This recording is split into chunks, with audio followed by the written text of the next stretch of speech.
محترم ناظرین، عمر بن سعد جنتی صحابی فاتح ایران حضرت سعد بن ابی وقاص رضی اللہ تعالی عنہ کا بیٹا تھا، لیکن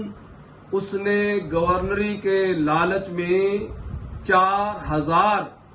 یزیدی فوج کی قیادت کرتے ہوئے میدان کربلا میں سیدنا امام حسین رضی اللہ تعالی عنہ اور ان کے ساتھیوں کا محاصرہ کیا اور 7 محرم کو ان کے لیے